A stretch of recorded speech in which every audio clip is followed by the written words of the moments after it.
Hello, everyone. Welcome to One Thing More. I'm Dave Williamson. I'm joined today by Seth Neckers. We're both pastors at Zionsville United Methodist Church.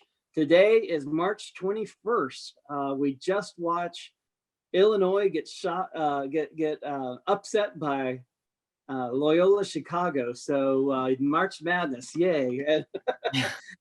But we're not going to reflect on March Madness. We're going to reflect on this morning and the message that we did, the church and the series we're in, the long story short. And so, Seth, why don't you get us started?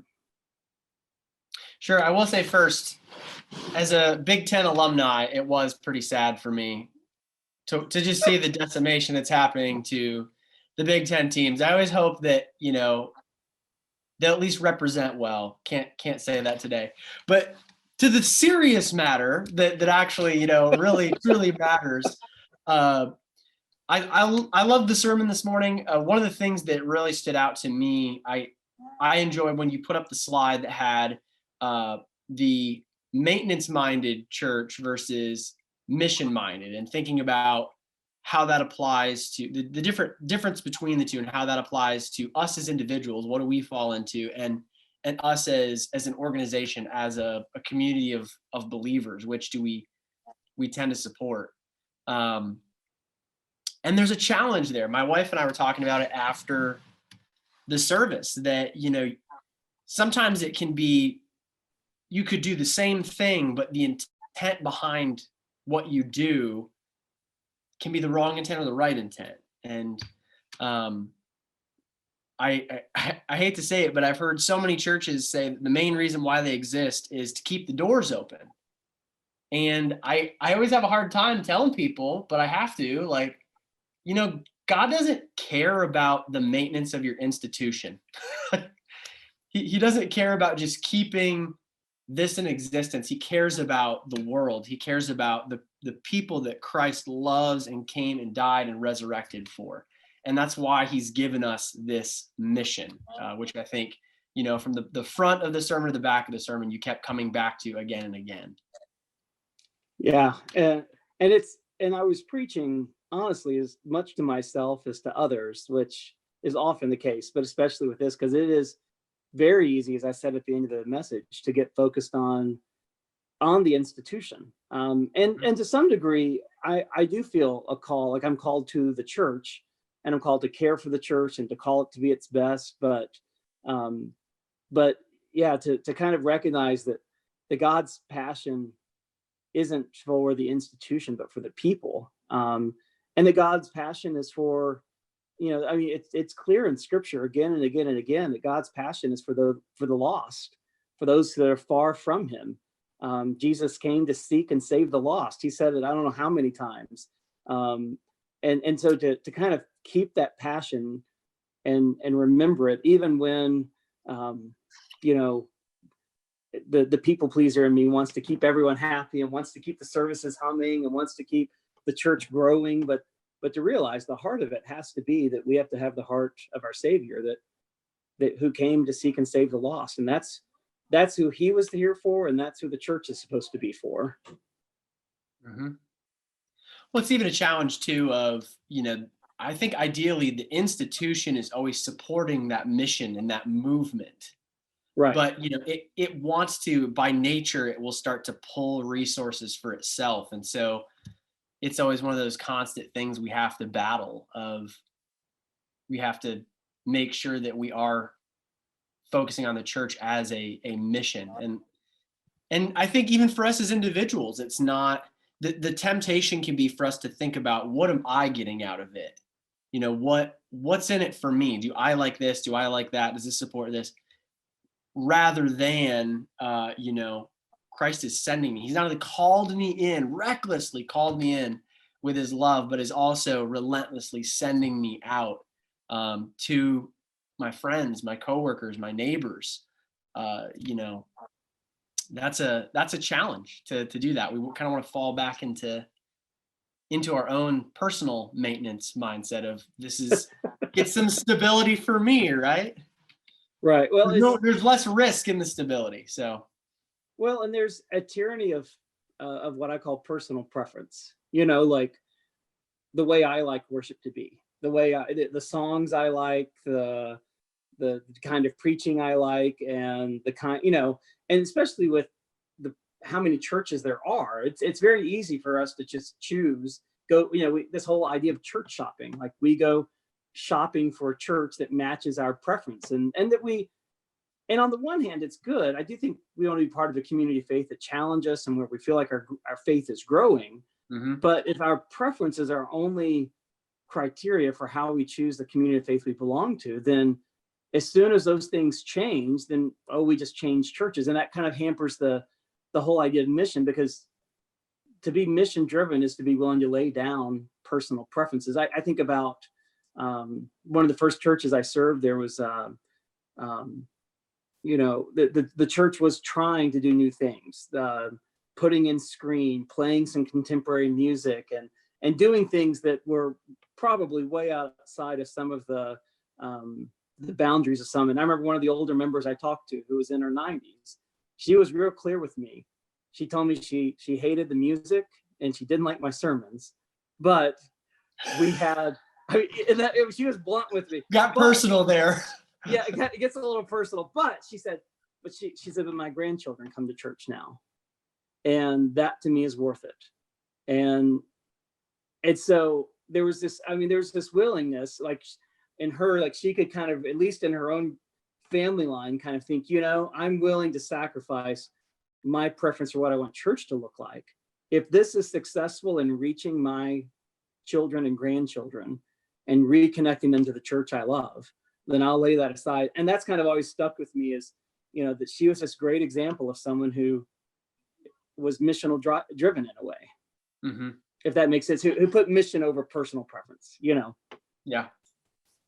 Even if it was for her own family, but still it works. That seems like a rare story, a rare story in many ways, but I love it. We were talking about before we got on here that, when we're coming together for worship, we all want to be able to worship in a way that allows us to open our hearts and worship God freely. And that's kind of hard if you don't, care for the music and things like that. But I think you've kind of laid out that tension there that we live in, but also prioritizing that, it's not about me. Prioritizing the mission and the movement of the church.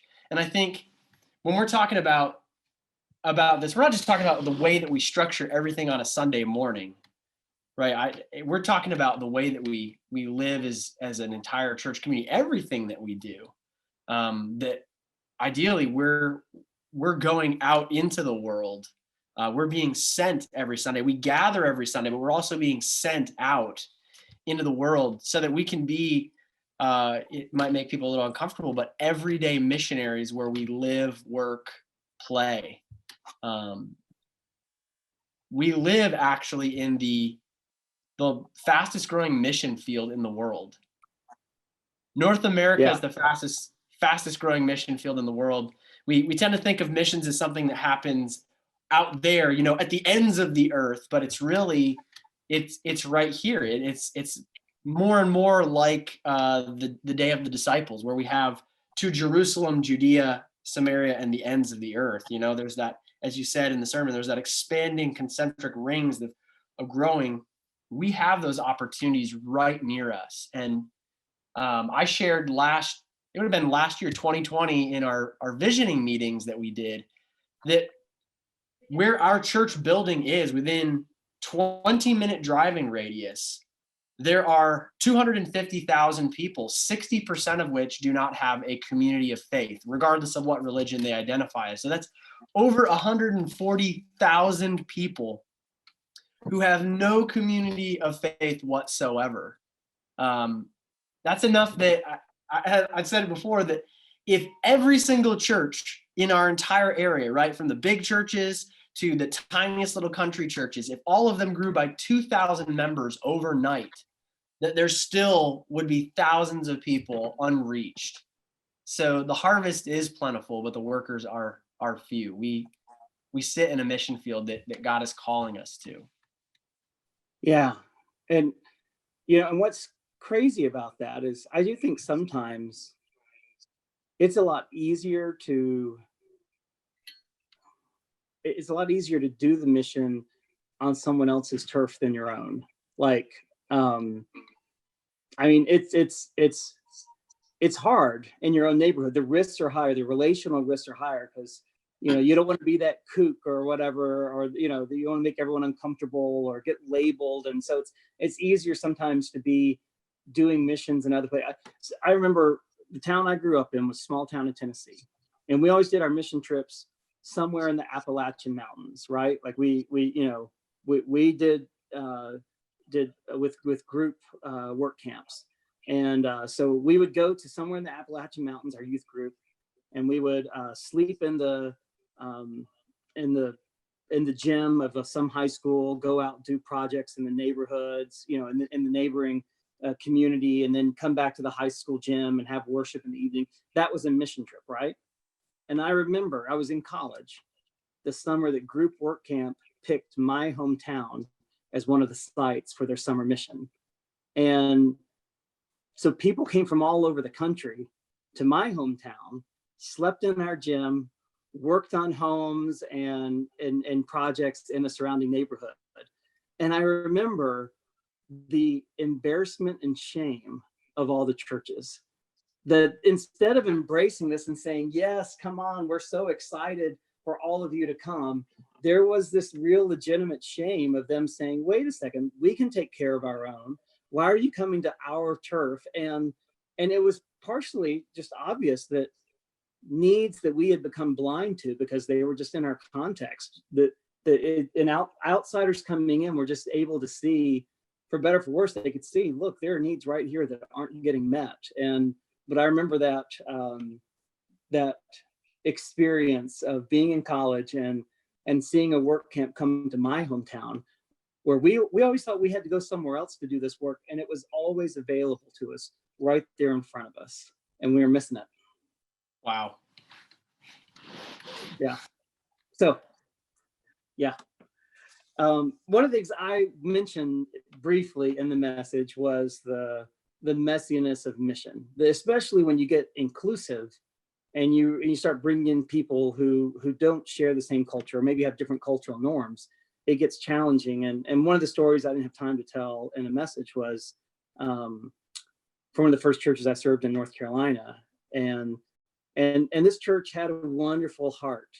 And we were part of, we call it Interfaith Hospitality Network, but it's the same idea as Family Promise, where we would house families that were struggling with homelessness and with a certain set of families. One particular week, our church bonded, and they bonded with us, and they wanted to keep coming to our church even after they weren't staying in our church. And so we had volunteers who would drive the van every week to the IHN site, and on Sunday morning pick up whatever families wanted to come to church, bring them to church with us. And there were some families that we kept doing this with for a long period of time. And it was this beautiful missional expression. But I remember the particular Sunday when after church, some volunteers in the children's ministry approached me and they said, Dave, we have a problem, because some of these kids that we're bringing, they act up. They don't respect us. They don't follow our behavioral norms, and it's getting hard. And I said, well, it's okay. You can, hang in there. But you don't understand, Dave. A lot of our kids are not coming to Sunday school now because it's disruptive and they don't want to be around those kids. And I remember just really wrestling with it, oh, yeah, it gets messy. It gets hard. There are real sacrifices that happen when you get engaged in mission. And we worked it out, we met with the families, met with the parents. And I mean, it worked out, and we kept doing it.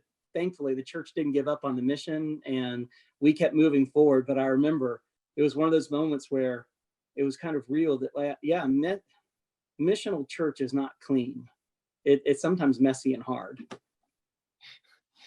Yeah, it's probably not going to look exactly the way the idealistic picture you paint in your mind. It's going to be a lot messier than that. I've heard people say too that they said, well, we wanted our church to be welcoming, but then there's all these cigarette butts outside the church building, and we're like, what's with that? It's like, well, if you're doing your mission, you might have to put some smoker stations outside your doors. Like, there's people are going to be messy when they come in. Like, they're not going to be perfect people. We're not perfect people. Sometimes we pretend to be perfect people. We're not perfect people. We're works in progress. But you get that false reality that we create is shattered pretty quickly when we start doing, really some real missions and real missional living in our area. Dr. Story, who I mentioned in a message today, he used to reference the story of the paralytic who was lowered through the roof to Jesus. And he would always reference that story and say, yeah, when you start bringing people to Jesus, the building's going to get damaged. Your building will not be pristine if people are coming to Jesus, and that's okay. But that's one thing to say it, it's another thing to live it and try to embrace that. Yeah, this is all part of doing missions. This is part of reaching our neighbor, and it's okay. Yeah. Which gets you back to, I don't know what you were saying about being why. If you don't have a solid why for doing this, or if your why is just to grow or maintain the church, then yeah, you'll pull the plug on it because it's too costly. But if your why is missions, you move forward. Mm-hmm. If your why is the same why as God, out of that great love that He has for others, then yeah, you'll go whatever lengths it takes to find that one, the one sheep that's wandered off, and care a little less about what the 99 are barking at. Yeah. So what's your, when you think about this, Seth, what's your hope or your vision at ZOMC that people who are listening to this right now, what do you hope that they do or take away as a result of this conversation? Well, I think one thing that I hope is that I guess there's a couple things. One, I hope that we all would examine our own hearts of the reasons of why we do what we do. That's collectively, but then personally, why do we engage in the ministries we do or don't? And does it match God's heart, for the world, to God's heart for our neighbors? But then the second is just that our imaginations would be opened up. The realization that God has called us, He has a purpose for us in our community, more than just to exist as a building, an institution, an organization, but that we are there for the sake of our neighbors, for the sake of our community, for the sake of the world. To open the imagination of how might we engage in mission. As we were talking before, I said that it was William Temple, who was the Archbishop of Canterbury during the Second World War, who famously said that the church is the only organization that exists primarily for the benefit of its non-members. It's kind of a rough quote, but we don't exist for ourselves, that we exist for the world. So I hope that for us as a church, we would be thinking, how are we existing for our community? How can we go in mission, in movement to those around us? Yeah. And for me, I guess I hope that people would become more mindful of the opportunities that we have to be missional, like every single day. The reality we're living in right now has created opportunities that never existed before. I mean, we talk as pastors about just the way church has shifted online, and we're barely scratching the surface of who we can reach through that platform. But that's just services and worship service. I mean, and programs like it. We barely scratch the surface, I think, of what can happen just relationally, of loving our neighbors and being witnesses. I think COVID has opened up so much need, and need for neighbors to connect with each other, to encourage one another, to care for one another. And so my hope is that those who are listening, as you said at the very beginning, like, we don't have to go to ends of the earth. Sometimes we can look right around us and those opportunities exist right there. We just have to open our hearts to the leadership and movement of the Holy Spirit, that He'll prompt us, to to reach out to the people right around us if we listen. Amen. So anything else, Seth, as we wrap up? No, we could talk about this for a lot longer. I love talking about this kind of stuff, but we're probably already past our time. So I would be glad if anybody wants to talk about it more personally, say, hey, I was interested in this or that. Get a hold of me and we can talk more. We can talk on the phone or whatever. We can set up a meeting. Yes, totally. If anyone's listening and thinking, gosh, I don't know if I'm connected, or I feel a call, but I'm not sure how to live it out, that's exactly the kind of conversation that we as pastors live for. So reach out to us, let us know. And well, we wish everyone a great week and look forward to seeing you next week.